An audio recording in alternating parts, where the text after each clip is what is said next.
Hello, everyone watching on YouTube and associated or listening on associated podcasts. I'm here today talking to a colleague and compatriot of mine, Dr. Paulhus from the University of British Columbia. He's a personality researcher whose work in so-called dark personality traits via a variety of measurement methods has yielded measures of the dark tetrad: psychopathy, narcissism, Machiavellianism, and last but not least, sadism. His work has also validated measures of socially desirable responding, perceived control, free will and determinism, and overclaiming. His work has been published in over 150 articles in books, and his current citation count, which is the number of times other scientists have referred to his work, and the cardinal marker, I would say, of eminence and influence among scientists, exceeds 43,000. So Dr. Paulhus is definitely one of the world's most outstanding psychometric personality psychologists. That is, personality psychologists who specialize in the field of mathematical measurement of behavioral and conceptual traits. Hi, Dale. It's good to see you. I want to let everybody who's watching and listening know Dr. Paulhus from the University of British Columbia is a researcher in personality, as his bio indicated. Our work in some ways ran in parallel methodologically. I was very interested for years in statistical analysis of linguistic descriptions of personality. I concentrated mostly on trying to further develop the idea of the big five on the statistical front: the five-factor personality model: extroversion, neuroticism, agreeableness, conscientiousness, and openness.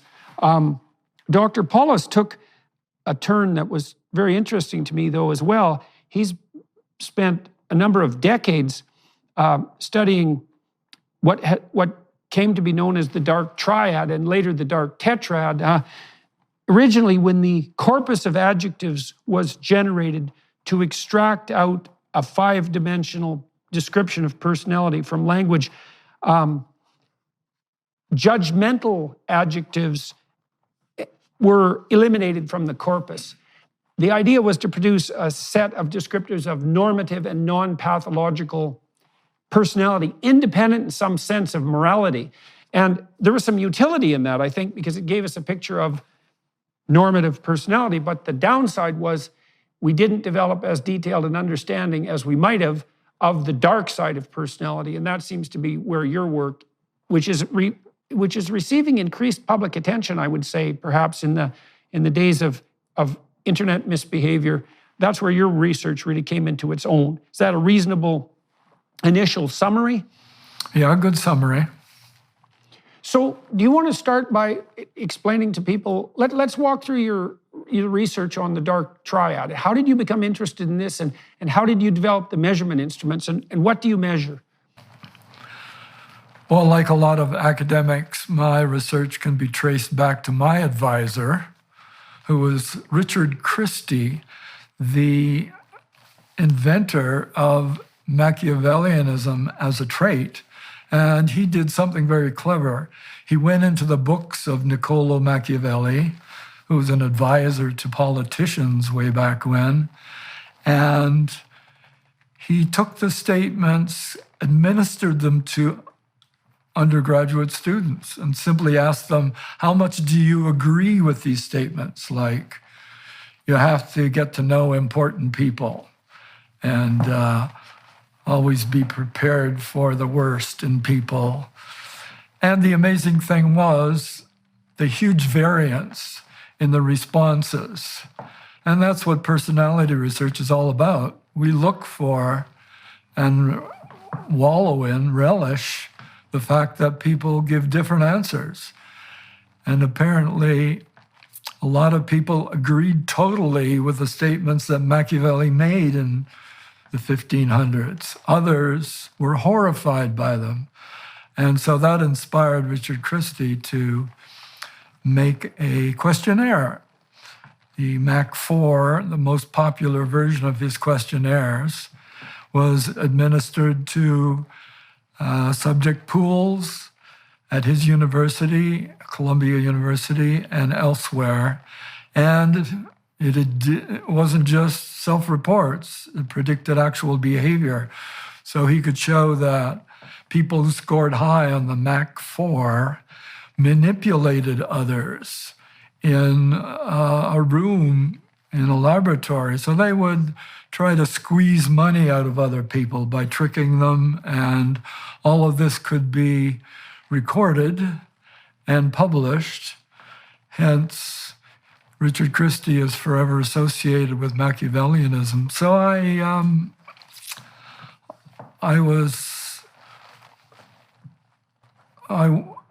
I thought that was a fabulous way to do research. I moved on then and took a real job at the University of British Columbia and met up there with Bob Hare, sort of the emperor of research on psychopathy, another aversive trait. And of course, he has done it all, but what he didn't do was compare it to Machiavellianism. And I've also done some research separately on narcissism, which captured attention of researchers in the 1980s, because it seems to resonate. Everybody knows narcissists, people who want a lot of attention and think they are superior to everyone else. Everyone can resonate to knowing such people. So we have 3 personality variables. Then when the student, Kevin Williams, came along, and typically in my career, I go with what the students want to do, we decided to figure out whether there were more. Are there more aversive personalities? So we searched the literature, and we did as much as we could back then, early 2000s, to cover all the literature and see if there were more personalities that were at the level of narcissism, Machiavellianism, and psychopathy. We called them the dark triad because they seem to dominate the literature. There are already hundreds of studies on each one of those. The unfortunate results, fortunate in the long run, I suppose, is that the literature's overlapped so much you could barely tell the difference. If you took all the literature on narcissism, all the literature on Machiavellianism and psychopathy, you could see the same things coming up. And that was the original problem. We want to parse the dark side of traits, but you can't really do much with the literature because of this phenomenon that we called construct creep. And that is, a researcher doesn't have the ability to research everything at once, so they focus on one variable. But it creeps wider and wider until it overlaps with other variables. And that's a problem because you don't know which one you're actually studying when you put it into a research program. Which one is responsible for the action you're seeing? Right. Well, we want to talk about that in some more detail too, because I'd like to find out a bit more about how you feel.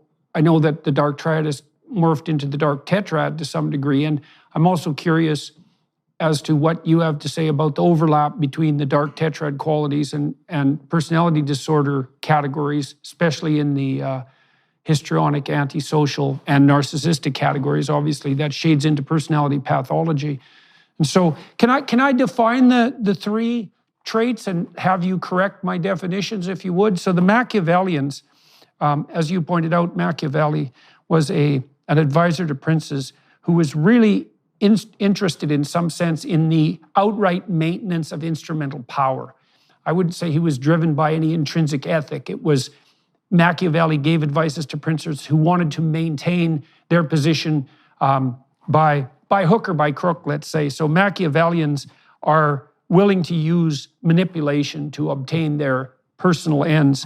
And narcissists seem to be driven by a high desire to obtain unearned status from others.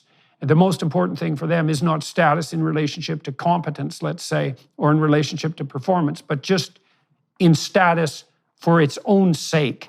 And then the psychopaths, I spent a lot of time looking at Hare's research and thinking about it in relationship to the big five. Psychopaths seem to be something approximating parasitical predators. And so they're very, very low in agreeableness, and that makes them callous and non-empathetic. And then they also seem to be very low in conscientiousness. That seems to accord reasonably well with the two factors of the psychopathy scale. And so a real psychopath is someone who is willing to take what you have, let's say, and use it, and that might be the predatory aspect, and also to live off the earnings and efforts of others, and that's also an element of criminal behavior. And so you're looking at the nexus of all three of those: Machiavellianism, narcissism, and psychopathy. And recently, you and other researchers have added, I think this is so interesting because I think it was a real lack, you added sadism to that, which is positive delight and pleasure taken in the suffering of others. And so can you expand at all upon the definitions of Machiavellianism, narcissism, and psychopathy? And we could segue into sadism. Yeah, I agree with all of your definitions, although what we did was spend a lot of time trying to find what's different among each of the characters and what the overlap is. Why is it that the literatures and the measures that were available always overlapped to a dangerous degree in trying to understand what's going on? So the key thing for psychopaths, in our opinion, is impulsivity and sensation-seeking, which is what gets them into trouble. They may not have worse motives than the others, but they can't help it. That's why they, at the extreme levels, spend their lives in prison. They can't help responding to temptation. Whatever the temptation is, they go for it, and often they get what they want right away, and they keep on doing it until they get caught, and they don't seem to learn from it. So that answers just a qualification to the definition of psychopath.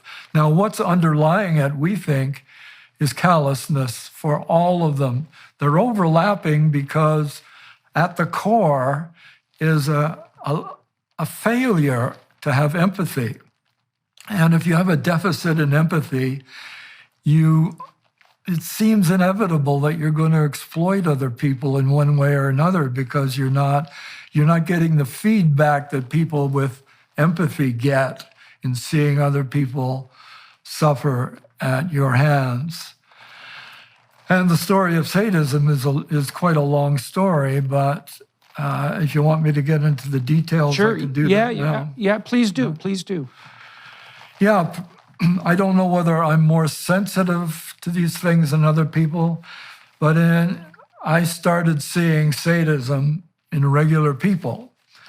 And not only is it there in everyday people, but people seem to wallow in it when the circumstances will allow it. For example, violent sports. One of my favorite sports, hockey. It's kind of pathetic watching a hockey game. The cheers are larger for the fights than for the goals. People love to see their fighter pummel the fighter of the other team or pummel anyone. And the cheers that go up in a hockey stadium are incredible. And the cheers only stop when the victim falls to the ice and starts twitching.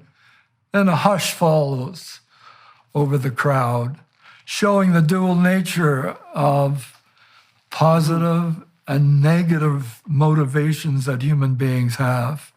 But the fact that they love seeing the fighting, no matter how much blood and teeth end up on the ice, is disappointing in a way. And we learned a long time ago from the Europeans, They don't have to do that to make hockey a wonderful sport. That was just one. But then watching the undergraduate students at UBC, University of British Columbia, what are they doing for fun? Well, if you'll recall, way, way back, they used to play these archive games. And there were some gentle ones, Pac-Man, Asteroids. I don't know if you remember those.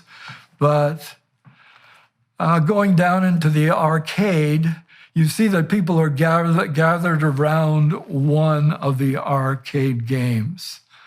And so I wandered over to see it. And it was something called Mortal Kombat, which by today's standards isn't that bad. But the heads are torn off and the blood spurts out.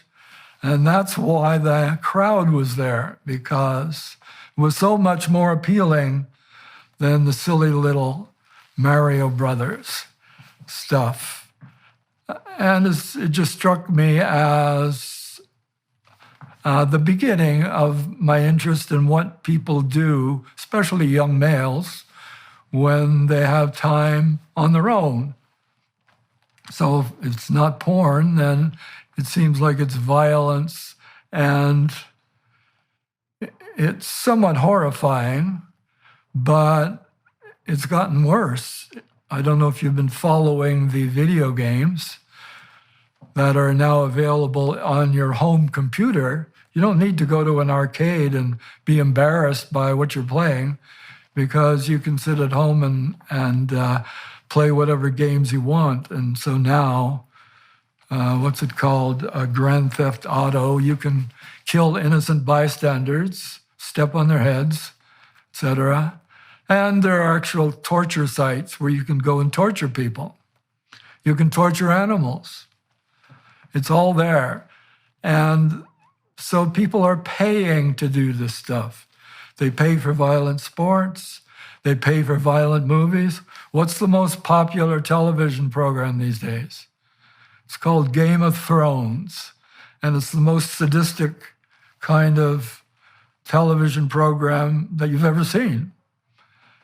People are paying for this in one way or another, and they're attracted to it. They relay stories with their friends. So putting this picture together suggested to me that some, not all, in fact, the variance again is there, which excites a personality researcher.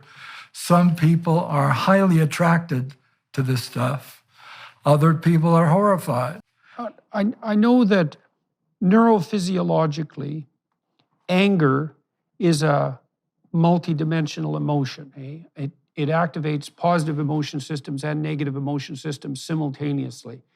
And so you can think about that perhaps as the core element of something like aggression, at least maybe both defensive and predatory aggression. And then you could imagine that people are wired differently as individuals, so that for any given person, being angry might be associated with a predominance of approach motivation, right? Positive emotion, and a relative decrement of negative emotion. And for other people, that would be reversed.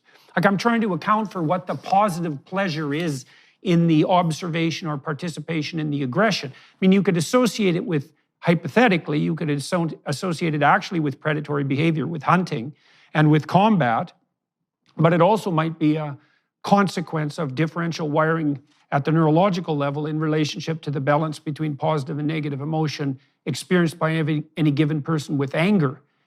Because you see this variation in people, I mean, I know some people who are real fighters, let's say on the political front, and some of them really enjoy a good scrap, right? It really seems to get them motivated. And this isn't a criticism of them necessarily.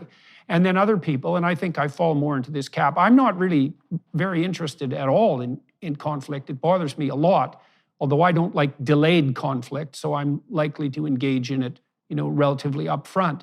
But so we could go into that. Like, what do you think is the fundamental biological and then also ethical difference between people who are taking positive delight in aggression and those who aren't? And well, I guess we could start with those questions. Yeah, that's the fundamental query, a puzzle in a way. Why would human beings have to have a sadistic side, at least some people? And as you mentioned, predatory very often. So one can speculate that it helps animals, carnivores especially, hunt if they not only are willing but enjoy the killing, and that could have been carried over to human beings.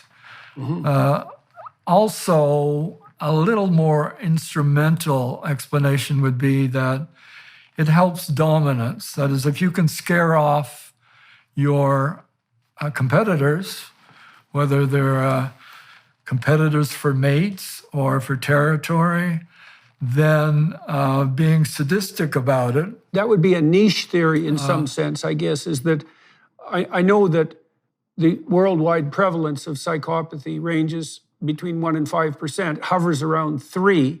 And what it seems to indicate, because it's relatively stable, is that although being a psychopath isn't a particularly successful strategy, in that 97% of people don't take that route, in a cooperative society, a niche does open up for people who are willing to use manipulation and impulsive behavior and sadism to dominate and use power oppressively to at least, what would you say, carve out for themselves some degree of success, and then now and then some spectacular success, I suppose, which would be the case with people who are extraordinarily successful at being tyrants. And so we have two arguments there in some sense. One is like a neurobiological difference in response to the balance of positive and negative emotion in anger. And the other one is, well, there's a niche that opens up for people who are willing to use power and manipulation and so forth to attain the rewards of social dominance. And psychopaths seem to do that, right? Because they'll manipulate. They often have to move from place to place because people figure them out. But they will use short-term dominant strategies. I think you've related that too as well, the dark triad, to short-term mating strategies as well, right? Which is that's another thing that we could concentrate on, right, on what the dark triad predicts.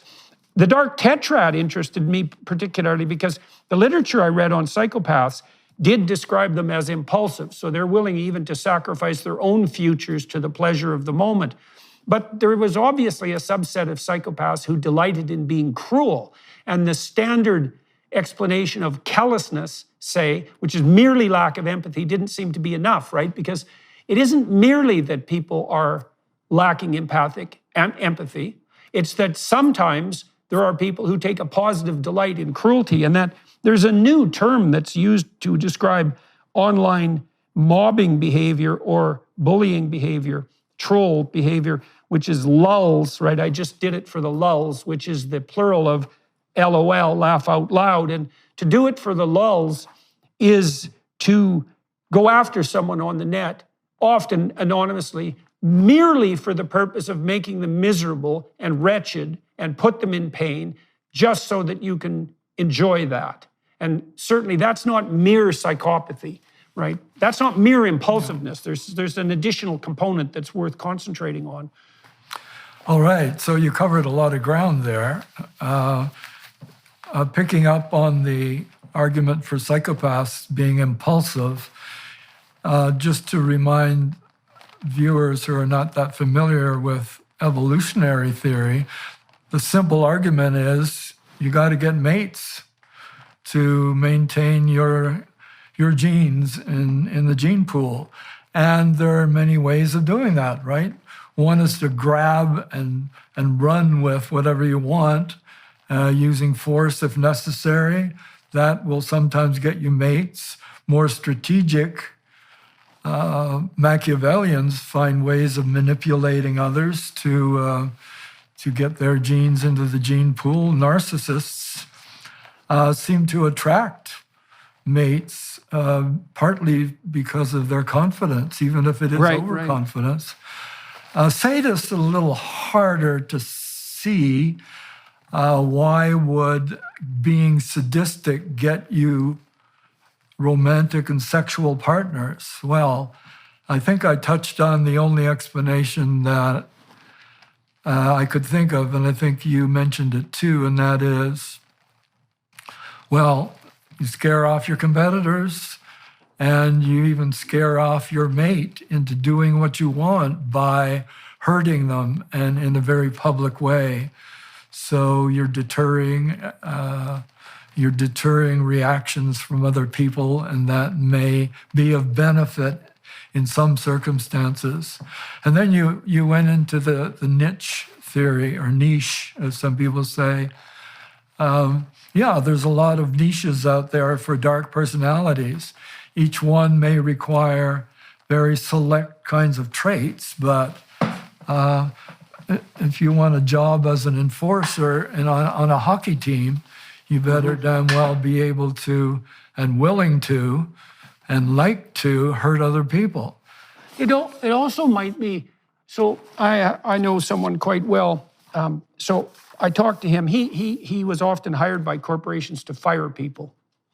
And he's a very disagreeable person, but he's very high in conscientiousness, eh?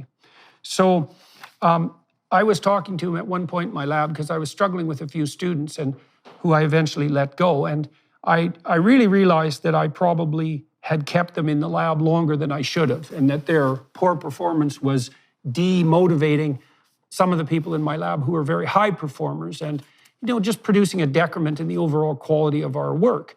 And part of the reason I think I failed to take action is because I am a rather agreeable person, and I find firing people, let's say, very distasteful. And so I talked to my associate, my friend, about firing people, and he said, I enjoy it. And I said, that really surprised me. And this is someone I admire and respect, very competent person, by the way.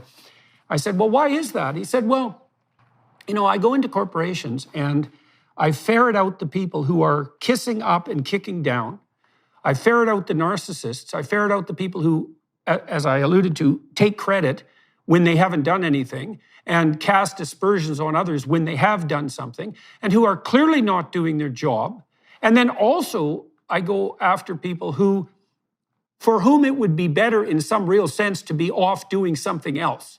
And his continual pattern of employment for multiple years, because he was particularly good at this, was he'd go into a corporation that was failing and start to fire people at the bottom and then climb the hierarchy. And then when he got too close to the top, they'd fire him, of course. But, it was really interesting to me because it's also possible that some of these traits, the more psychopathic traits, have a positive utility socially, even speaking morally, when they're combined with other personality traits, right? But that are particularly, like maybe it's not so bad to be low in agreeableness if you're high in conscientiousness.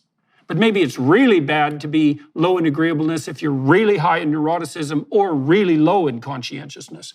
And so you could see that tilt towards less empathy, which might make you capable, for example, of enforcing rules, might be, as I said, might be extraordinarily useful, even pro-socially under some circumstances, but very pathological under others.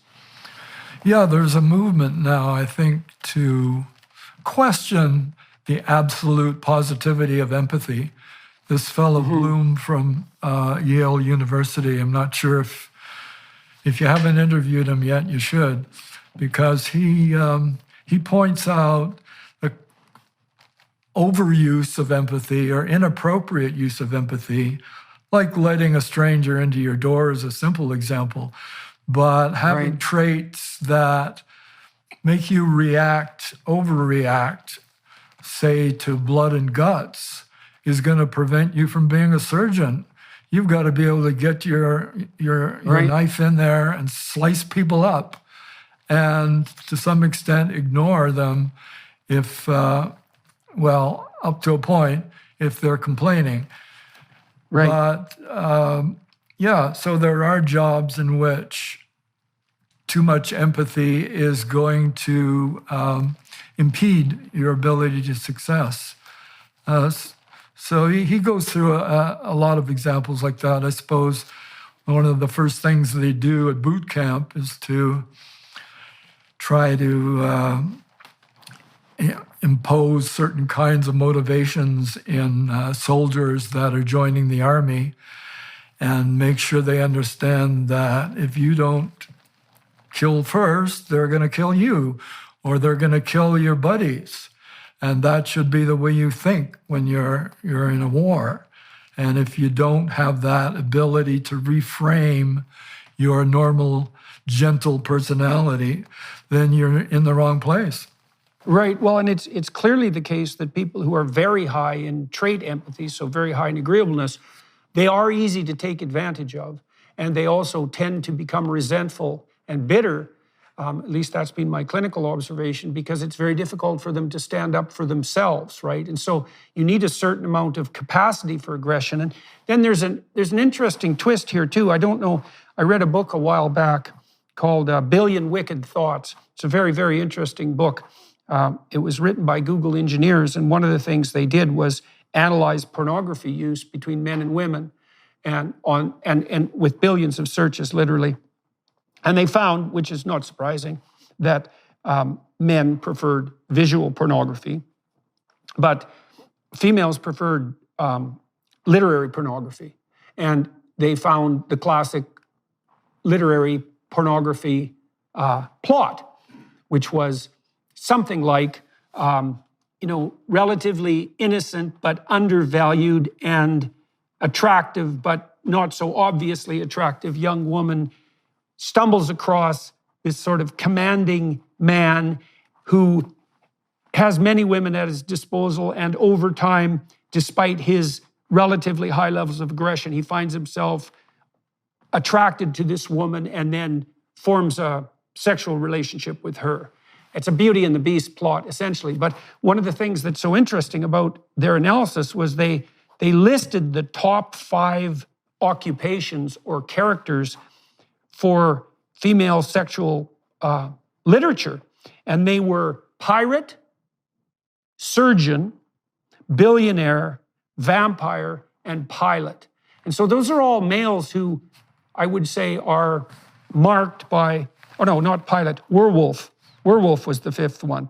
And so I think it reflects to some degree this conundrum that women have. It's because women have to pick a man who has the capacity for aggression, enough of the capacity for aggression to protect himself and others and to move out into the world against a fair bit of opposition, but who's also simultaneously empathic or perhaps conscientious enough to be caring and share. And you can imagine that's a real knife edge, right? Because you need a bit of a monster in your man, let's say, to keep the real monsters away, but you don't want so much monster so that a relationship is impossible. And so then you could also imagine that there's overshoot on both sides of that target, so that some men become too aggressive, but can appear attractive in the short term because they have the confidence associated with that. And some men become too agreeable, and so they look easy to get along with and so forth, but they can't put themselves forward and stand up for themselves. And so it'd be another explanation for the potential emergence of, say, sadism and psychopathy, is that there's this narrow target for, especially for men to hit, doesn't account for female psychopathy, but for men to hit, and it's easy to overshoot in either direction. And there's going to be variability in women's choice as well. Yeah, one of the issues that underlies my work in connection with clinical psychology, which you're the expert in and I'm not, I try to stick to so-called subclinical levels. In other words, student bodies or workers. These are people who are managing to get along in everyday society, and they're available in large numbers, so you can take surveys and try to tease apart the various aspects of the dark side. But I'm very reticent to venture to the clinical side. And I think that's been a source of criticism of me from clinical psychologists, that I'm touching on areas that really belong to them and do not belong to me because I'm not a clinician. So when we get into sexual sadism and criminal sadism, which in a sense was all people associated with sadism up until recently, it was the only way that people thought about it. And interesting interplays between sadism and masochism. Why would it be, to some extent, the same people who are into both? I can ask these questions in surveys, but I hesitate to try to be an expert and accept what people are saying. Well, it's not as if the clinicians have been any more careful than the personality theorists in elucidating the actual nature of their diagnostic categories, right? I mean, one of the reasons I'm a clinician and a personality psychologist, I mean, one of the reasons I find your work interesting and compelling is because you do the psychometrics properly.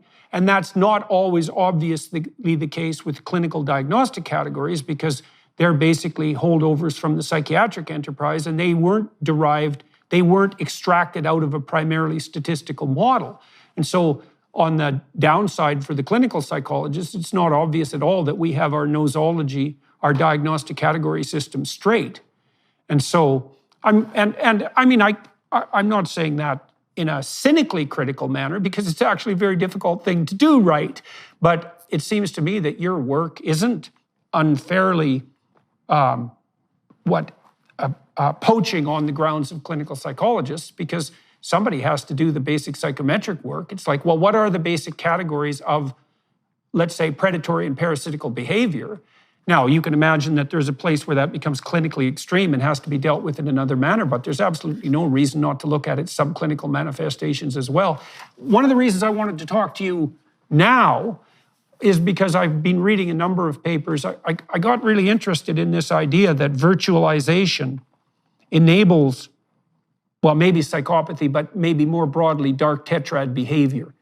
Because one of the open questions is, if you're dealing with someone who has these personality proclivities that you described, Machiavellian, narcissistic, psychopathic, and sadistic, they obviously lack a Freudian superego in some sense. They can't regulate their own behavior in a social manner. Left to their own devices, they will exploit and hurt. And so then you might say, well, what keeps people like that in check?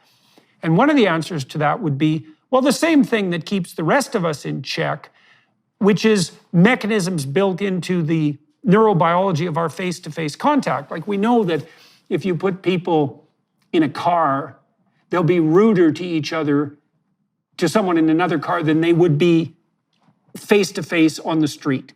Like, there's a lot of direct inhibition built into our social interactions that keeps psychopathy and narcissism under control. But then what you see online is that all of that disappears, eh?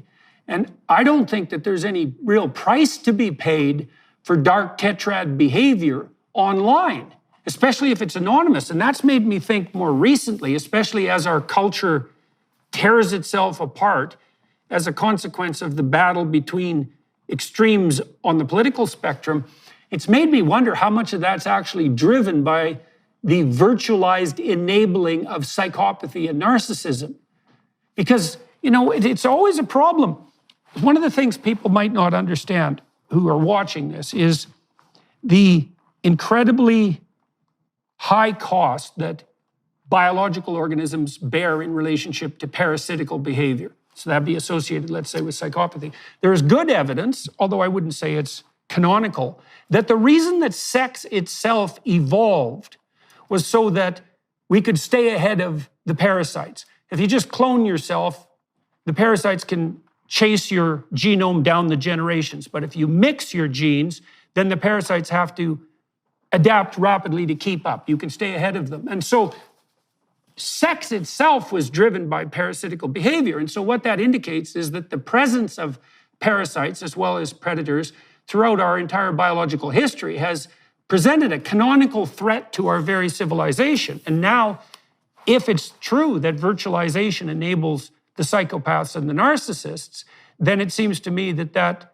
produces a cardinal threat once again. And there's been a spate of research more recently using the dark tetrad measures to investigate such things as narcissistic self-promotion on TikTok and Instagram, but also trolling and online bullying.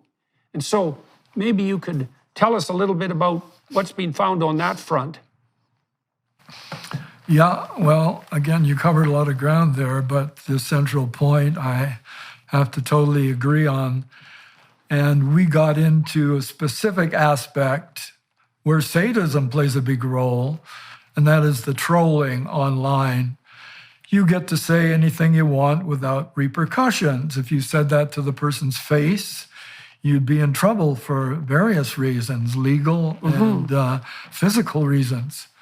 But we tried to delve into asking these people who engage in trolling online, why do you do it? And we ended up with the title of our paper, Trolls Just Want to Have Fun, because that seemed to be the most common motivation. It's just fun poking at people. You find a website where people are all happy and enjoying it, I don't know, a gardening group, and you mess with them. And that seems to be a lot of fun for certain individuals. We correlated an interest in doing that with the dark tetrad measures, and sadism stood out as the best predictor of liking to mess with happy people. So having the internet has put us into trouble. Politics is an obvious example, but just being nasty to your fellow humans is now a sport. It's a sport, it's a hobby, it's a pastime. And these people tend to spend a lot of their time engaged in various similar activities. Right. Well, we know that 1% of the criminals commit 65% of the crimes. And so it's a Pareto distribution, like almost every other form of, let's say, creative production. And so it's also the case in all probability that a very large proportion of the pathological online behavior comes from a relatively small proportion of, committed dark tetrad types. And given that they're not only not inhibited by the normal mechanisms of social discourse, they're also rewarded because they get a tremendous amount of attention. And I would say, I think it's reasonable to also point out that that attention is monetized in some sense and expanded by the internal operations of social media networks themselves. It's certainly not the case that the trolls pay a price for being provocative. In fact, I think there's good reason to think that their attempts are more likely to be multiplied rather than inhibited. And that could be, depending on the degree to which we virtualize, that could pose a real signal threat to the integrity of our peaceful political arrangements, let's say. Yeah, it's out of hand, and it's hard to track down individual contributors to malevolence online, but one could blame it on media polarization and just the need to attract customers. Turns out that people don't like moderate media sources. They won't turn to that channel. They'll turn to a channel where they can feel warm and toasty because the other people on that channel agree with them on everything, so they don't get to hear other points of view. And many years ago, perhaps you and I were there at the time of Walter Cronkite, and there were a few corporations online, 2 or 3, that everybody watched, and they were more or less down the middle.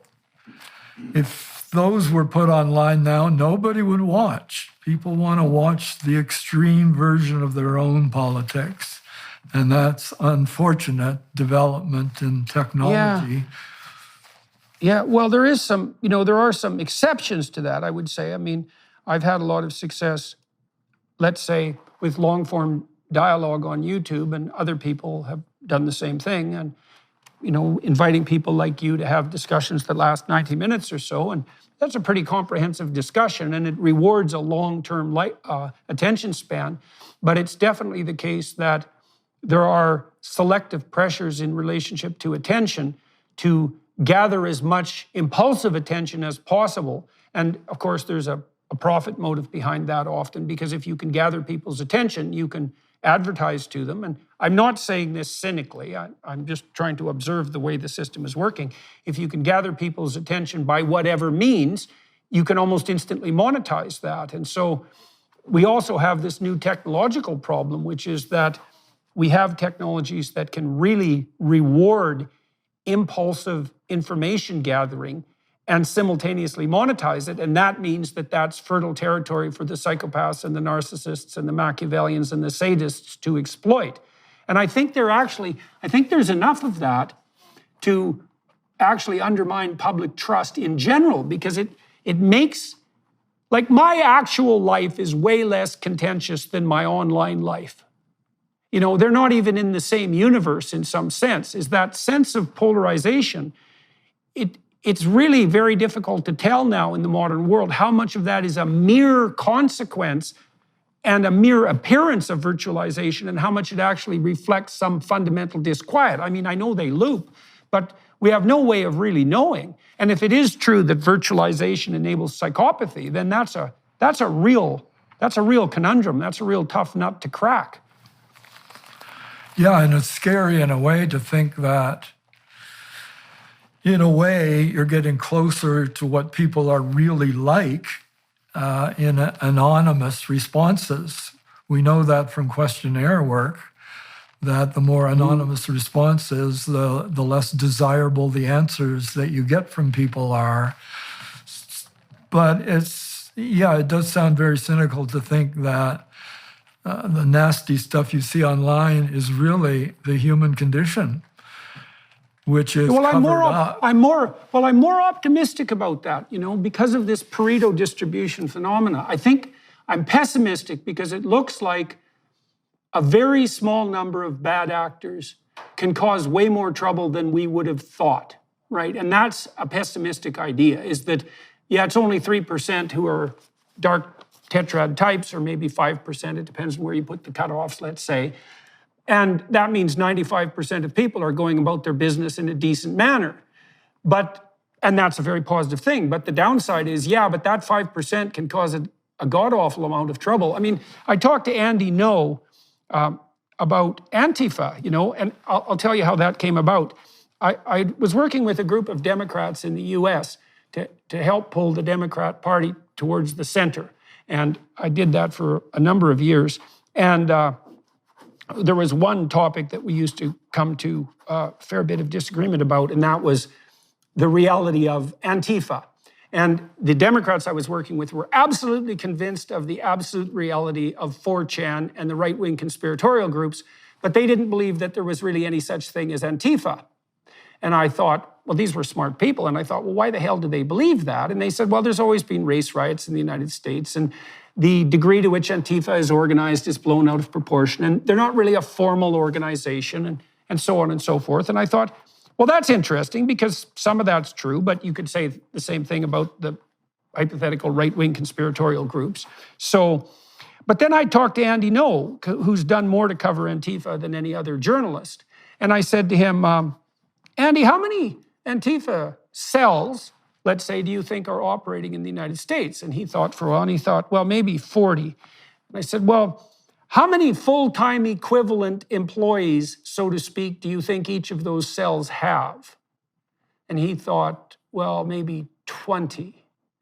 And so if that estimate is vaguely accurate, that's 800 people in the entire United States, as a population of 320 million.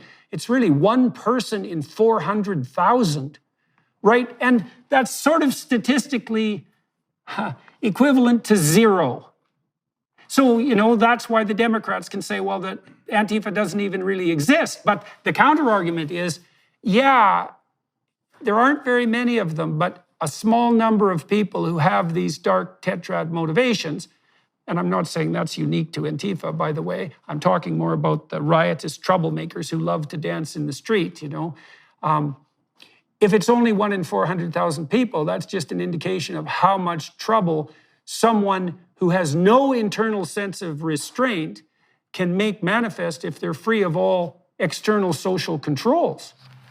Yeah, I don't have too much to say about that, but I would like to talk a bit about extreme niches that you brought up before and where these people end up if they have the proclivities for one of the dark tetrad. The proclivity for narcissists would be in the realm of politics because they want attention and they get it, whether it's positive or negative. It seems to work for them. The Machiavellians, I think, are among the most interesting, though. Stock markets, financial organizations. And although we just saw this fellow Santos who made up his CV to get elected in Long Island, an example of a politician who's both narcissistic, because you have to be a politician, and a Machiavellian. But Bernie Madoff was the classic. He was the most popular guy in his building on Fifth Avenue. Big smile on his face all the time, happy-go-lucky, and stealing money from thousands of people, far more money than he could ever use. As a billionaire, he wanted more billions.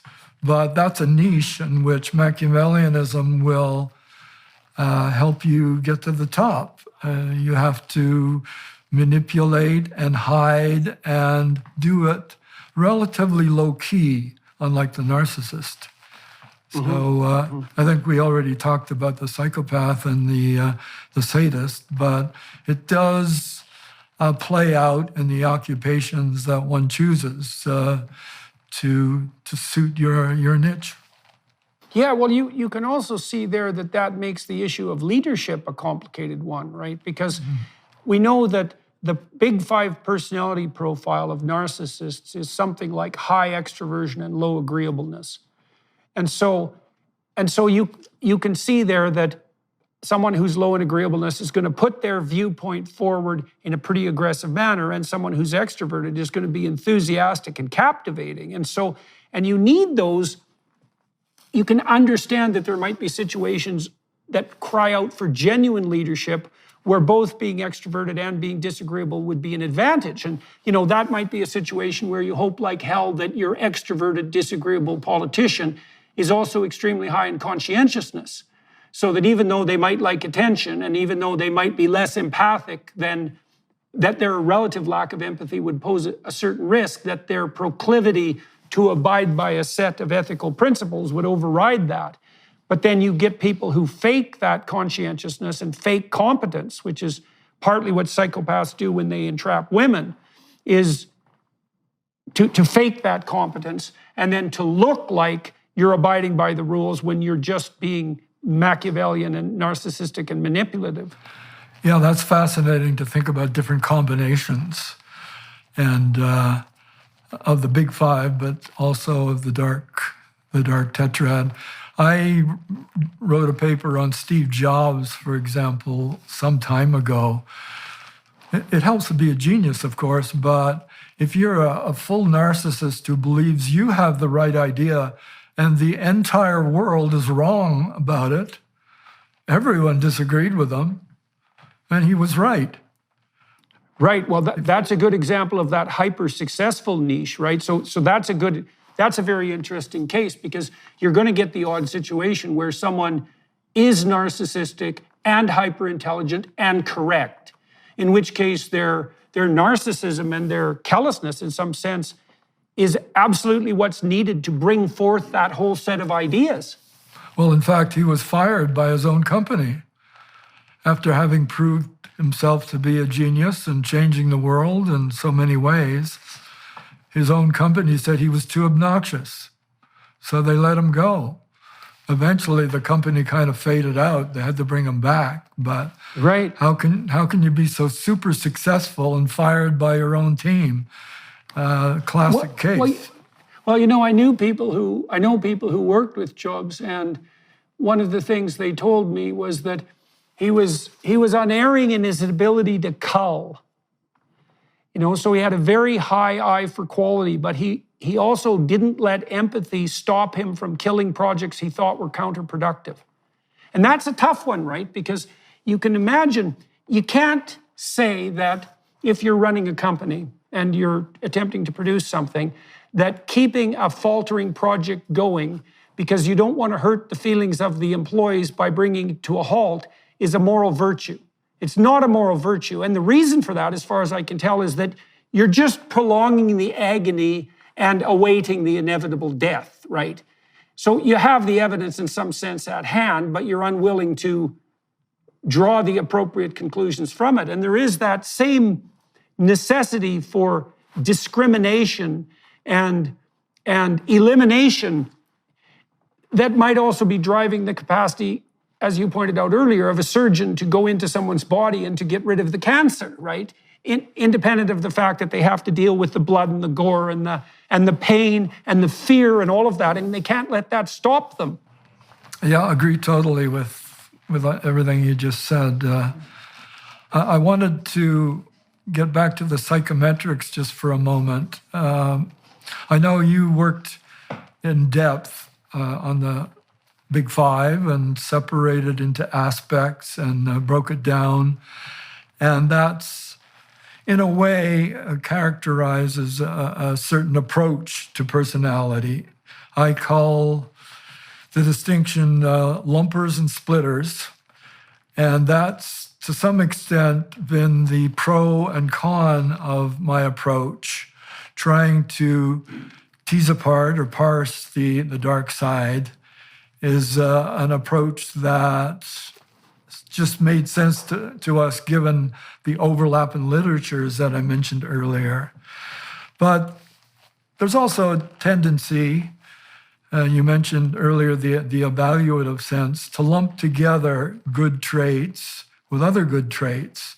The so-called halo has its correspondent devil effect, and that is, if you learn something bad about somebody, you naturally assume, it's hard not to think that they have all the other bad traits too. Mm-hmm. And so there's a lot of, in a way, competitors out there working on the dark side who are trying to lump it together and call it the D factor, the dark factor. So it collapses them all into one, and you can array people on this one dimension. That never appealed to me. I think it's a lot more interesting to break things into their components. But how intercorrelated are the four scales on average? And can you extract out a single factor? How much of the variance does that factor account for? Yeah, excellent question. We started off with correlations between 0.3 and 0.5 with the dark triad, and that is definitely all positive. They're never negative correlations. But to some people, that was too high, especially 0.5 or above means, well, why don't you just add them together and call it something else? Yeah. And that's what the so-called D factor people have done. It just seems such a silly simplicity to me that you could look at your fellow human beings and call them, place them at a certain position on this single darkness when there's so many ways of being dark. There might be one way of being a good person, but there's many ways of being dark is the approach that we took. Well, technically, what you'd want to show is that your multiple measures interestingly predict different outcomes and differentially. And you talked a little bit about occupational choice. I mean, the rubber hits the road basically by having you demonstrate that your multiplicity of categories adds predictive power to, in some interesting way, to the solution of some complex problem. I mean, it certainly seems to me to be useful, at least in principle, to distinguish something like sadism and positive pleasure taken in the suffering from others from mere impulsivity. You know, even though both of those can be problematic, I'd also like to suggest something else to the listeners. We might ask ourselves, why, in some fundamental sense, are these behaviors, these dark tetrad behaviors, properly regarded as pathological. And I think, especially given that you could make the case that they have some reproductive benefits, at least compared to certain other strategies. But I think the issue here, you tell me what you think about this, it has to do, and this is like a biology of ethics in some sense, it has to do with iterability. And so there's this famous set of studies by Jaak Panksepp, where he analyzed the play behavior of juvenile male rats. And what he showed was that if you put two juvenile rats together and one outweighs the other by 10%, there's about a 90% probability that the bigger rat can pin the smaller rat. And so if you just do that once, the conclusion you would draw if you were like a zero-sum biologist and someone interested in dominance is you'd say, well, the bigger, stronger, meaner, dark tetrad rat can win the competition and therefore has elevated himself in the hierarchy of dominance and is more likely to reproduce successfully. But Panksepp, being a bit of a genius, knew that rats lived in social communities and had iterated interactions with one another. And so you don't play with another rat if you're a young rat only once, you play with them repeatedly. And so Panksepp paired them repeatedly, and what he showed was the second time you put the rats together, the little rat had to invite the big rat to play. And mammals have a characteristic strategy for play invitation. You can see that in dogs. They sort of bounce. And so do kids, and so do sheep. Like, it's extremely widespread among mammals. And so the little rat had to ask the big rat to play, and the big rat would deign to play. But if you paired them together repeatedly, if the big rat didn't let the little rat win at least 30% of the time, the little rat would stop playing. And so I thought it was an unbelievably profound set of studies because it indicated that there was an emergent ethos that was intrinsic to repeated trades. You know, and you know the economic games where you take two people and you say, look, I'm going to give you $100 and you can offer some fraction of that to your partner. But if he refuses, neither of you get anything. You play that around the world and people average out at about 50%. And it's the case that even poor people who need the money are very likely to reject a sharing offer that isn't something approximating 50%. And you might say, well, that's preposterous because why not just take the money and leave? And the answer is something like, yeah, but there's an ethos of fair play that emerges out of repeated interactions. And your goal isn't to win a single game, it's to win a set of iterated games. And the problem with the psychopathic perspective and the impulsive perspective is that even the psychopaths themselves sacrifice their own future as well as other people to the immediate gratification of their desires. And that's just not a very sophisticated strategy, right? Why win once when you could hypothetically win, 50% of the time, 100 times? And so I think we can get close to a technical description in this sense of what constitutes pathological behavior, right? Pathological behavior is the proclivity to gain in the short term but lose in the medium to long run. Yeah, I've thought about this in terms of the winner in animal groups, the alpha male, so to speak, is usually the meanest, nastiest of the group. And in human groups, the meanest, nastiest doesn't rise to the top. You have to have allies. So alliance building is an important component of success in human societies. Not so much, it is apparently in chimpanzees, but it's really important. You get to the top if you can link, associate, and get friends, get allies to help you in getting to the top. Well, Frans de Waal in his work has demonstrated quite clearly that the stable alpha males, like there are alpha males who can make it to the top, who are sort of dark tetrad chimps, right? They'll use just brute force. But they tend to meet pretty damn violent ends pretty young.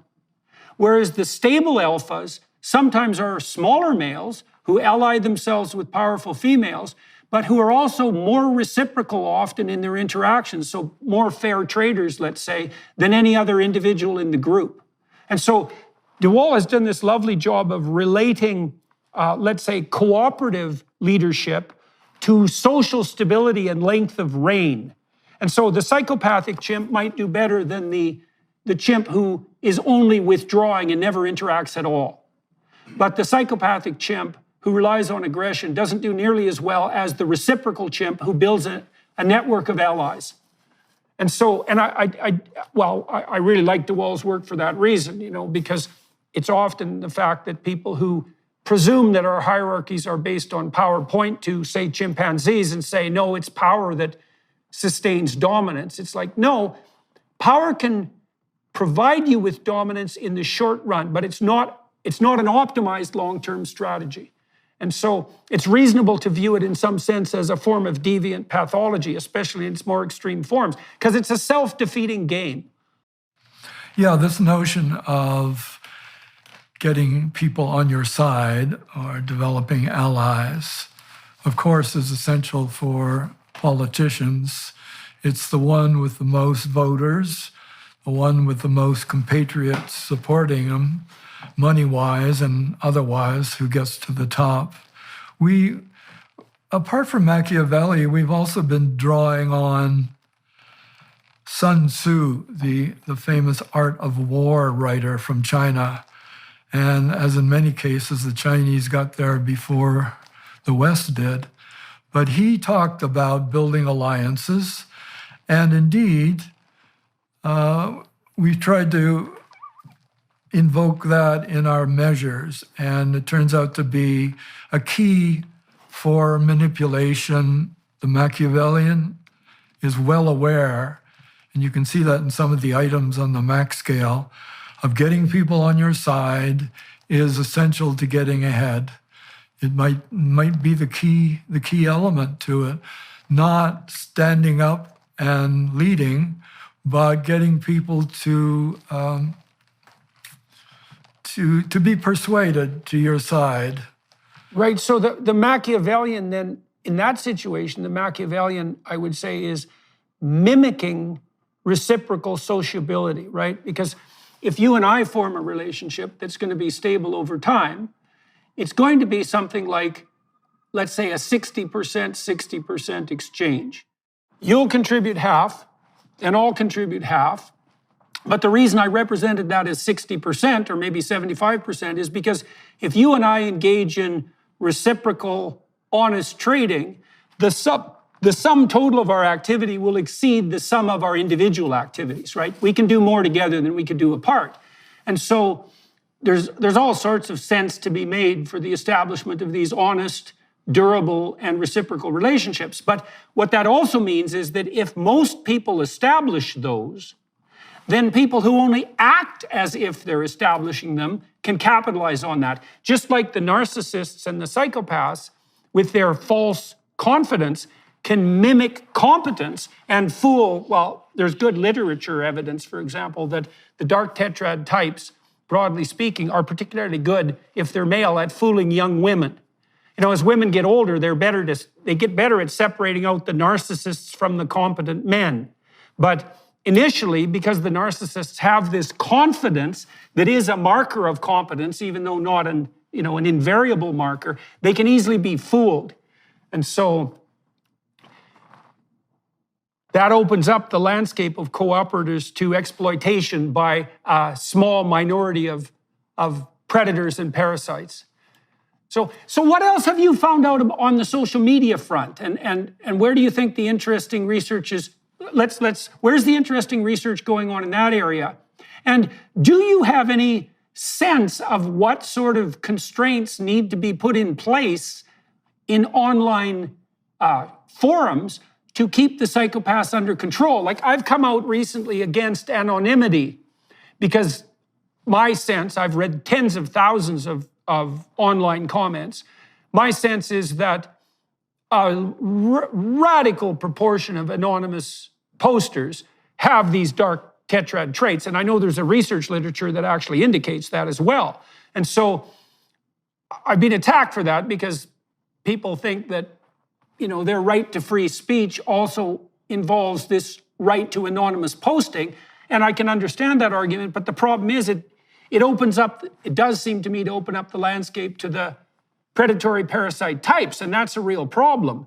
So have you thought about, like, what have you seen that you regard as a credible deterrence, if any, on the virtual side to the dominance and proliferation of dark tetrad behavior? No, really no solutions have come to mind. It seems out of control when you go to a website and ask for comments, which is really trying to get feedback to whatever is on your site. It seems, I think somebody calculated, it takes about 10 comments before someone says, oh yeah, f*** you. Yeah, well, so you're talking about this proclivity of open online discourse to turn into a kind of swarm, and characterized by the presence of, well, I really do think it heats up the whole political environment, because, you alluded to earlier the fact that there's lots of things people won't say in person, partly for legal reasons, but also partly for physical reasons. And both the legal and the physical constraints are removed in the virtualized world. And that does seem to produce an unbelievable flowering of pathological commentary. And then I really do believe that makes everyone think the world and the people in it are a lot worse than they really are. Because it magnifies the effect of this tiny minority, especially the sadists, It's been so interesting to me to watch your concept of dark triad expand to take into account that positive delight and suffering, because I don't think you can really understand, like, radical evil by merely making reference to narcissism and instrumental Machiavellianism and even psychopathy. You need pleasure and suffering to really add that last, nail into the coffin, so to speak. Yeah, one interesting goal we had was to try to find the female sadists on all four of these components. We've males score higher, and even in sadism, we figured there's the mean girls phenomenon. We all have this sense that women can be nasty in different ways, perhaps. And so we tried to develop items, especially with my colleague Erin Buckles at the University of Winnipeg. She's working on this. And so is Tracy Vaillancourt at Ottawa U. They are looking at relational aggression. So women may use different ways, not physical or less physical, and gossiping, for example, spreading lies. There are a few others that exploit the verbal abilities of women and allow them to be nasty to people that they think deserve it. And so those people are working actively on trying to get a measure of sadism that would apply to women even more than to men, because I wonder if that would involve pleasure in exclusion. I mean, it's definitely the case that, well, if you use timeout on a child, one of the reasons it works is because it's technically a punishment. It produces something akin to pain, but the pain is essentially social. It's involuntary social isolation. And so if you exclude someone, which is what the mean girl types do, right? That's their primary, this reputation destruction, and exclusion seems to be their particular bailiwick. You see that with female antisocial behavior. And there is a pain associated with that, which is the pain of social rejection. And it's not trivial. Like, it's very, very hard on people. And so you could imagine that positive delight in observing the fruits of social exclusion might be a canonical characteristic of female sadism. Yeah, that's a good idea to focus on that, because we know that male friendships are more based on common interests. Female friendships are more of a bonding, an emotional bonding, and therefore the exclusion tactic would be much more devastating for women. Good idea. Yeah. So I studied the development of male and female antisocial behavior for a long time, and it's pretty obvious that female antisocial types, by and large, are less sort of impulsively criminal than males are, which is why there aren't very many females in jail.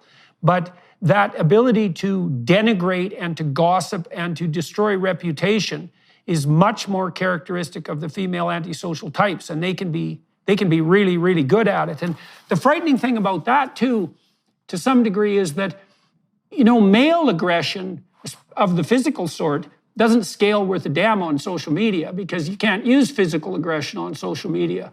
But the female pattern of antisocial behavior, which is reputation destruction and social exclusion, man, that scales like a charm on social media, especially because of what you described as the negative halo effect. And I've really noticed this. I should be very resistant to that negative halo effect when I pick out my guests for my podcast, because I have had a lot of guests on my podcast, and now and then I talk to people who've been mobbed, excluded, or had their reputation damaged for one reason or another. And even when I know perfectly well that there's a high probability that they've been lied about and that they've been the target of this kind of malicious gossip, there's still a strong proclivity in me that I have to fight to overcome, not to assume something like, well, where there's smoke, there's fire. And you don't have to sully someone's reputation much before you raise the cost that other people need to bear to interact with them, right? I mean, we all have, in principle, thousands of people we could interact with. And so we're always looking for a reason, in some sense, not to interact with people. And if a terrible rumor has spread about someone, well, the cost to me to avoiding that person can be very, very low. But the cost to that person, if everyone avoids them, is unbelievably high. Yeah, most people care about how a person treats them specifically, and they can overlook rumors often because the other person has treated them personally well. So that's a dynamic that works in the other direction to cut down on the negative effect of rumors and gossip, that sort of thing. Right, assuming that you actually have that personal relationship. One of the things I've also seen as a consequence of virtualization, if I'm working with people virtually, and so we haven't established that kind of personal relationship, if any issue comes up that's negative, it seems to have a larger effect than it would if we had established a long-term, more personal face-to-face interaction. So as long as things are going smoothly, the virtual interaction seems to go well, but it's really easy for anything negative to be magnified. And I think it's partly because you don't have that buffer that you just described, which is maybe something like the evidence of repeated interactions face-to-face, evidence of repeated acts of kindness and so forth, so that you have that as a data body to offset the negative event against. Yeah, right on all of those points.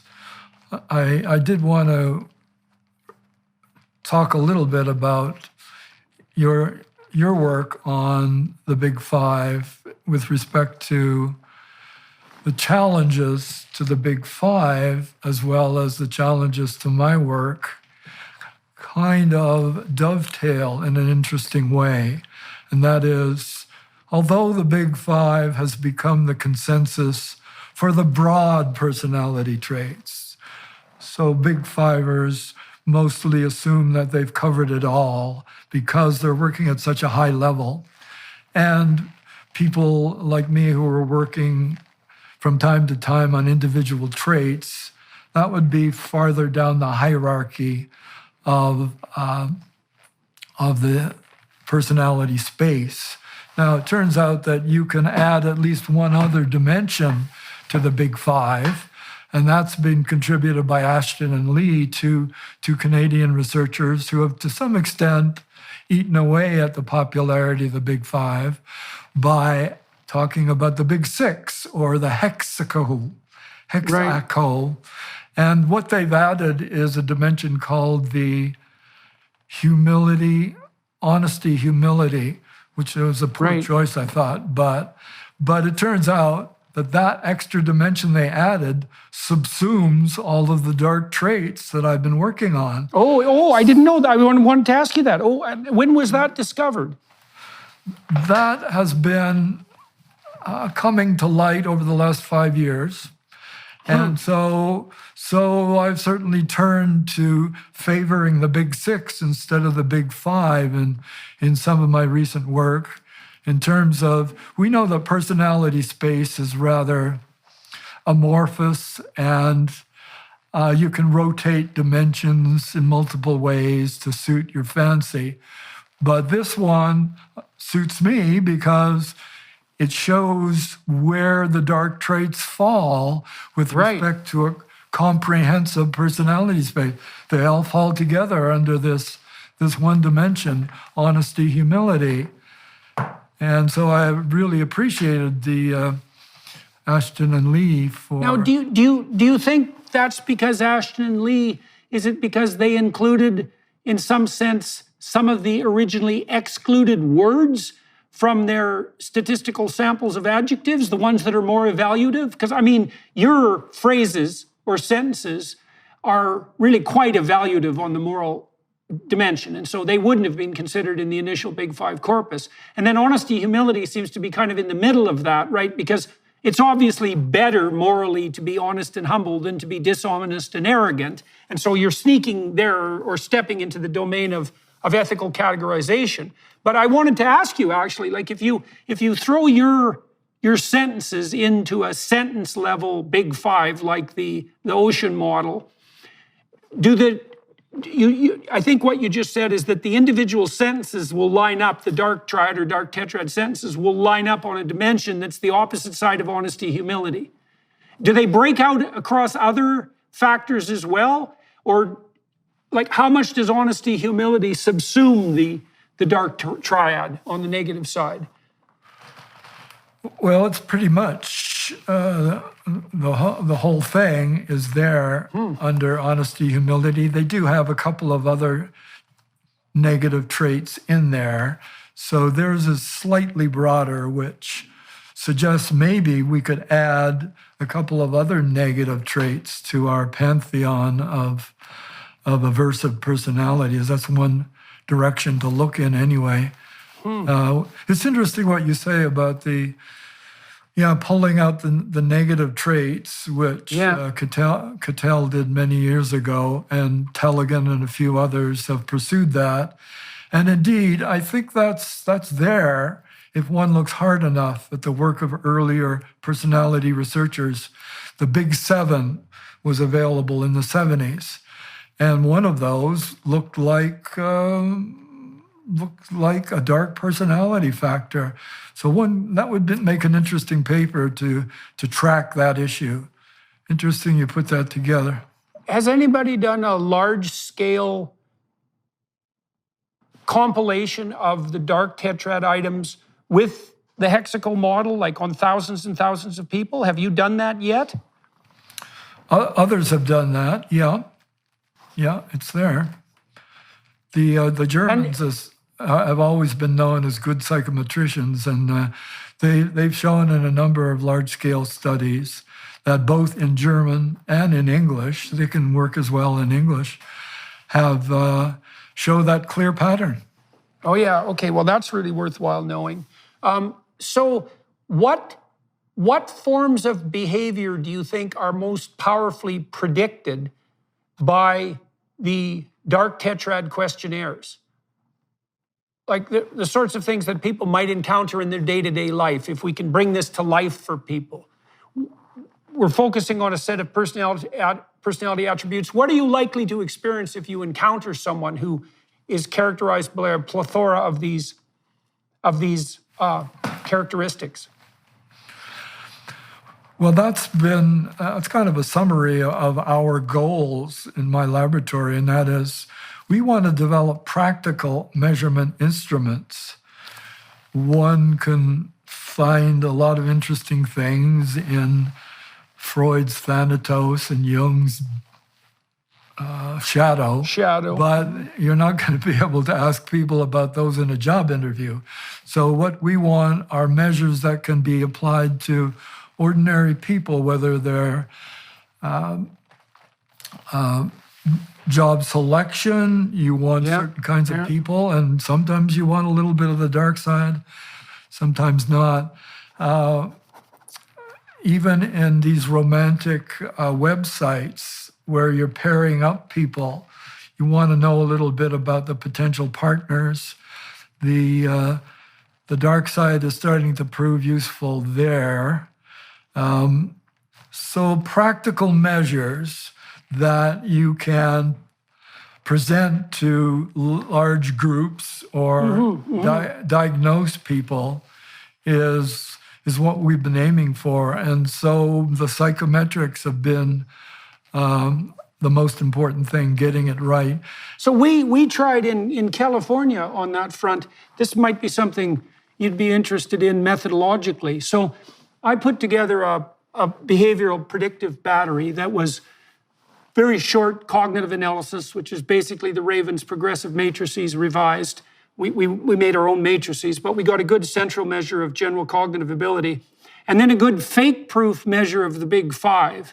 And we made it fake-proof by forcing people to choose between positive descriptors or between negative descriptors. We lost a degree of freedom, but we made the test robust against social self-presentation. I did that with Jacob Hirsch. And then so I used those tests to predict entrepreneurial success in thousands of people in Silicon Valley.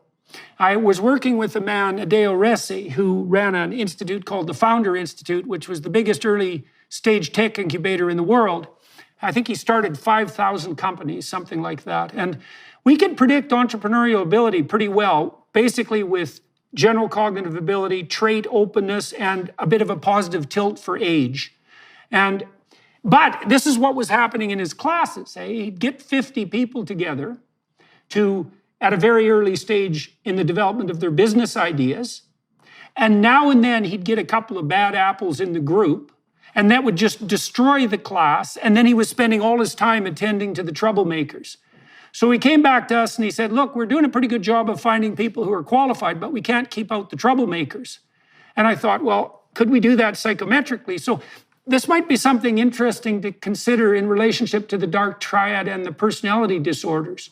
So, there is a central factor in personality disorders. If you turn the personality disorder items in the DSM into questionnaire items, you can extract out a single factor. And one of the best predictors of failure to respond to clinical intervention on the personality disorder side is sheer number of personality disorder symptoms. So it's kind of just like a severity index, So what we did was we turned the DSM personality disorder items into questions, and then we administered them to a very large number of people. And then we pulled out a central factor. And then we found the items in the personality disorder questionnaire that best predicted the central tendency and those that predicted it the least. And then we forced people to choose between them. They both sound bad, eh? They both sound like pathological attributes. But one is much more clearly a marker of the central proclivity than the other. And then we did the same thing with Wink's narcissism scale. And so then we were able to identify people who had this narcissistic proclivity and a personality disorder proclivity. And we'd screen those people out if they scored more than 95th percentile. And that cut the incidence of troublemaking in the classes dramatically. So the reason I'm bringing this up is because it'd be very interesting to see, and maybe you guys have already done this, and so this is also a question on that front, is like a lot of the personality disorder symptoms look to me like they're manifestations of the more severe end of the dark tetrad traits. And it would be lovely to see this psychometric enterprise enter the domain of psychopathological prediction, and maybe the doorway through that is the honesty, humility dimension, differentiated out into the more antisocial pathologies in the manner that you've done it. It sounds like that's an interesting bridge into the technically clinical world. Well, that's been a dynamic in the development of our understanding of the link between normal and clinical traits. I don't want to step on the toes of clinicians, but I understand the movement toward trying to make all clinical disorders dimensional. And that's been a real clash between the traditional clinicians who feel that you've got schizophrenia or you don't got schizophrenia, as opposed to having a dimension that represents a particular disorder and placing people on it. And so I understand why some clinicians who are have a psychometric proclivity are a little bit offended at me trying to come up with labels that sound like clinical disorders but aren't really, because all of the people I study are doing okay. And you alluded to this earlier, but there's very little maladjustment among any of those 4 dark personalities. You can't get them to correlate very strongly with, especially with general neuroticism or feeling of distress. They're not distressed. Whether they're high or low, there's very little relation there. Right. That's an interesting case of the absence of distress being a marker for pathology, because that is the problem with being a psychopath in some real sense, is you do impulsive things and they hurt you in the long run, which is why you end up in prison or with no friends or as a catastrophic failure by the age of 40. But none of that's being marked by psychological distress along the way. So you're opaque to the trouble that your own pathology is causing, and that means you're not getting error signals when you should. So you're not depressed or anxious, but you're also whistling in the dark as you walk towards a cliff. So not helpful. Yeah, a very clever study that you outlined there. Sometimes one gets a sample or an opportunity to study a certain group, and that's what carries one's research. But if you think about it, that's been a difficulty in doing dark side research. You've got to validate these measures, so you've got to have hard criteria, especially behavior. You can rely on the judgments of others to some extent, but hard, visible, recordable behavior is really the most persuasive kind of criterion. But think about sadism. How are you going to show that in the laboratory? That was a real challenge to us, but in a way it was fun, developing measures that can be used, can get by these very restrictive IRB boards that look through your work and say, no, you can't do that, you can't do this. And so we came up with this notion of bug killing, which I guess I have to attribute that to Dan Jones, who came up with the notion of getting people to think that they're crunching bugs in a coffee grinder. And again, such variance. Some people loved it. We tried to anthropomorphize the bugs by giving them names. So there was a little wee container that had names like Ike and Muffin, cute little names, but they had to take these bugs, put them into the cruncher, press down, and hear what sounded like bug parts flying apart. It was actually just coffee beans. But again, like the Milgram study, they thought they were doing it. And when some of the subjects say, hey, got any more? That was fun.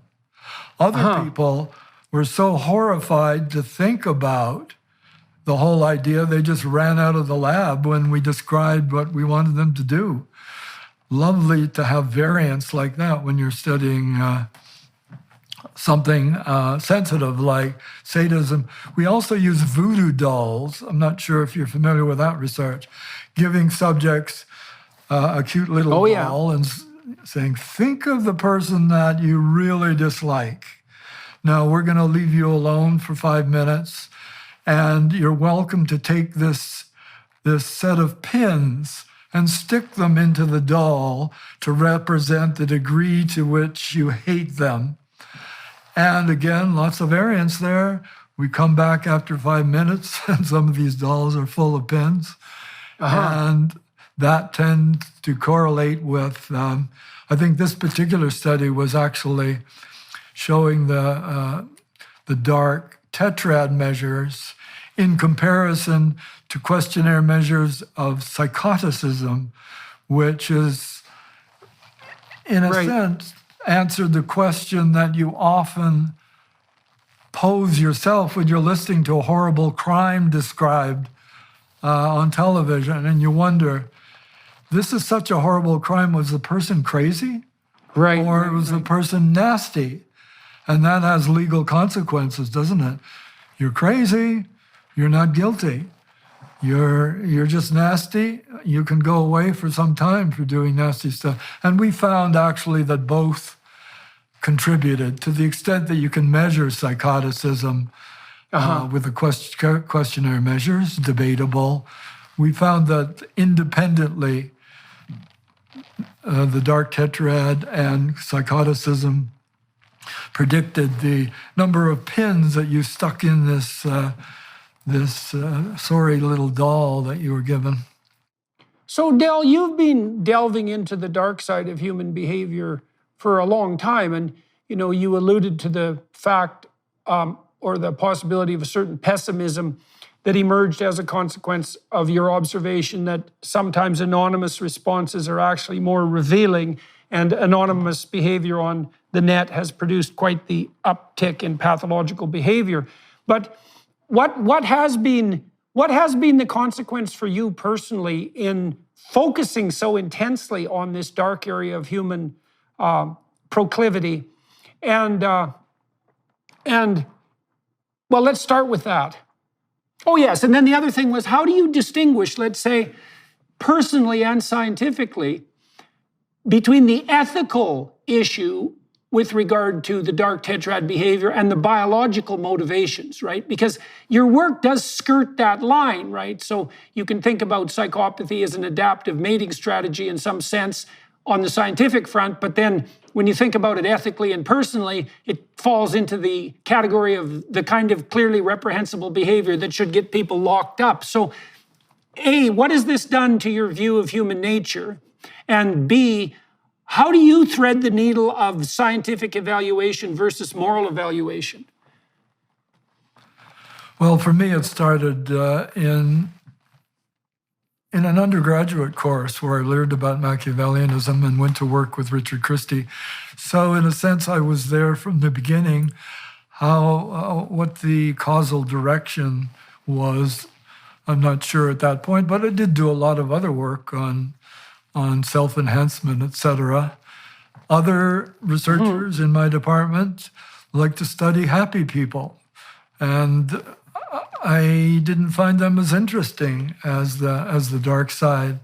And certainly I could give a rationale that we're more concerned with the behavior of the dark side than we are with what happy people can do to us. Maybe they could bore us at times, but they're not going to be a danger to us. So studying the dark side is more important, arguably, than there is a light triad now where people have put together some positive traits and kind of followed up on the notion of the dark triad and said, why don't we look at the positive side and see who gives desirable motivations for their behavior. I studied social desirability for a long time, and it never really came together for me because you develop a social desirability scale. Well, it's partly true, and it's partly phony, and that's a terrible confounding, because do you want to hire the person who scores high on social desirability or the person who scores low is perhaps... Right. I found that very frustrating work as well. I tried to develop scales of self-deception and self-presentation, and I ran into, I think, very much the same problem. It's Well, first of all, it's not obvious that it's an independent dimension, right? Because it seems to be quite affected by agreeableness, but it's also not, as you said, it's not obvious what the desirable outcome actually is. Like, do you want the person who tries to make themselves look better than they are during a job interview? And the answer is, well, maybe you do want them because at least they came to the interview and tried. You could say, well, it's fake. But on the other hand, well, putting your best foot forward isn't just fake, it's also a step in the right direction.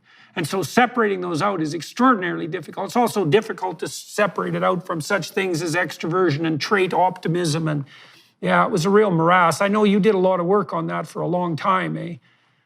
I don't know if you've heard of integrity tests, but they raised a real paradox, because integrity tests, in a sense, have the opposite rationale to social desirability tests. They ask people who are being hired by big companies, have you stolen from an employer? And a variety of other things that would cause the company a problem if they hired you, but they take it at face value with integrity tests. If you gave those answers on a social desirability test, then researchers would often toss you out because no one... Because you're lying. No, you're lying. Or hypothetically, yeah. Well, exactly. I did know that the integrity tests seem to be valid predictors only to the degree that they marked something like conscientiousness. I never saw any compelling evidence that they really got farther than a good conscientiousness measure. So yeah, some people have argued that the reason why both of them can work is that social desirability scales are usually used on college students who have higher cognitive abilities. If you're hiring cashiers or someone who's doing muscle work for your company, then it's a little more straightforward. And to some extent, they've got some clever methods, like saying, how much money do you think the typical employee steals from the employer? And it's kind of a projective test built into it in a way, to the extent that someone says, oh yeah, people steal a lot, they're indicting themselves. Right. They're indicating what they regard as normative. So look, we're out of time here, unfortunately. So thank you. Is there anything else? We're going to turn over to the Daily Wire Plus platform here. I'm going to talk to Dr. Del Paulhus for another half an hour about the course of the development of his interest in psychology and in these dark tetrad traits. And I'd like to thank him very much for coming to talk to, or for agreeing to talk to me today, and for sharing what he knows with everybody who's listening. The dark tetrad research is extremely interesting if you're interested in psychology. This concentration on the accurate psychometric evaluation of essentially immoral and counterproductive behavior viewed from a social perspective is a very important part of the psychometric enterprise. And I think it's one of the domains of modern psychology that are reliable and valid and that might bear genuine fruit as they unfold, just like the Big Five has. So it's been really good to talk to you. For everyone watching and listening today, thank you very much for your time and attention, as always. And is there anything else you want to bring to the attention of people before we move over to the other interview? No, I just appreciate that you really covered all of the important issues, the full breadth. Thanks for that. Oh, well, my pleasure. And like I said, I'm very pleased that we had the opportunity to talk today. All right, everyone watching and listening, thank you very much. And thanks again, Dr. Paulhus, and ciao to everyone